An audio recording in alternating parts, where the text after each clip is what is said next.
Lagi ng ilaw guys. Sobrang dilim na. So ang oras ngayon ay alas 3. So alas 3 ng madaling araw. So sa mga nagtataka, bakit ganitong oras ako naghahanap ng medical assistant? Doon kasi guys sa pupuntahan ko guys. Tawag dito. Ayun ang dilim. Doon sa pupuntahan ko guys. Kapag inabutan ka ng alas 5. So 5 AM ng umaga. So hapon ka na makakauwi. Depende pa yan kung mabilis o mabagal. So kaya pumupunta ako ng maaga doon sa medical assistant para makapili ng mas maaga at para ma-reserve ko rin yung mga kaibigan ko, yung mga kakilala ko na malalayo pa yung pinanggalingan. Ma-reserve ko ng upuan.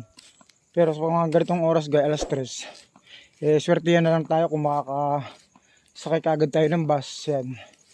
Pero sabi ko nga sa mga kapwa ko dialysis na kaya pa naman tumayo, kaya pa naman maglakad. So tiyagaan lang sa pagkuha ng gamot sa mga medical assistant, sipag lang talaga. So ayan, so wala pa akong tulog guys. So alas 3, nag-alarm ako ng 2:30, hindi, 2 AM ng umaga. So nagising ako ng pasado 2:30. Ayan, so naligo na rin naman ako, okay na yan. So buti nga huminto yung ulan dito sa amin. So ang hirap guys kapag ganitong oras guys, wala ka talagang masasakyan na tricycle o editing. Dala man tayo payong, so tiyagaan lang. Yung anak ko iniwan ko muna. So doon muna siya sa tita niya pansamantala. Siguro gabi na ako makakauwi nito. Kasi pagkakuha ko ng medical assistant ng alas 8 ng umaga, diretso na ako sa dialysis center namin. So matatapos yung session ko 4:30 or alas 5, depende kung anong oras ako makakarating doon. So matatapos siya ng 5:20, mga ganyan ng hapon. Sasakay na naman ako ng bus pauwi, pabalik dito. So yung biyahe na sa 1.5 oras or 1 oras, depende pa yan kung hindi traffic. So gabi na mga tansya ko dyan, mga alas 7 or alas 8 ang uwi ko guys.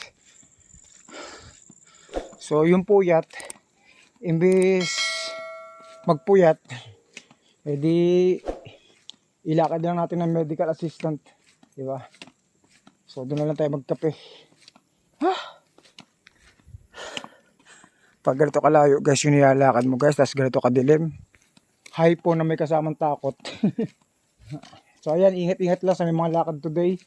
Good morning at syempre happy birthday sa tita ko, yan, Tita Tess. Enjoy your day, syempre. Stay healthy lang, kahit hindi masyadong healthy, basta i-stay mo pa rin. Kaya naman subukan yan. God bless you and happy birthday. So ayan. Pagod na guys. Grabe ang hamog. Tapos naman may dumaan na nakaputi, no? Tapos nagtanong saan yung sakayan papuntang Olongapo. Patay. Anong gagawin nyo guys? Halimbawa na lang, nandito kayo sa kaligitnaan ng kalsada, which is yung gilid niya is puro puno. Yeah, puro puno. So may dumaan dyan sa gitna na yan. Ayun, oh. Naglalakad, walang kabahay-bahay, di ba? Tapos may naglalakad na kaputi. Nagtanong, iyo, may konti ka bang barya dyan? Saan ba yung papuntang Olongapo? Diba? Takot ka siguro, no? Grabe ang dilim guys, ang lalayo pa ng mga ilaw. Takot sobra. Ang takot. Basta nakakatakot, naubusan ng maintenance. Pwedeng magkaroon ng gout, pwedeng tumaas yung acid, pwedeng tumaas yung phosphorus. Ay, yung multo wala, hindi na nakakatakot yan. So ayan guys, good morning guys, samahan nyo ako guys muli. At maraming salamat syempre sa mga sumusuporta sa atin. Pasensya na ako kung hindi ako nakaka-reply sa comment section. Dahil may time yung cellphone ko kasi pinaglalaroan ng anak ko.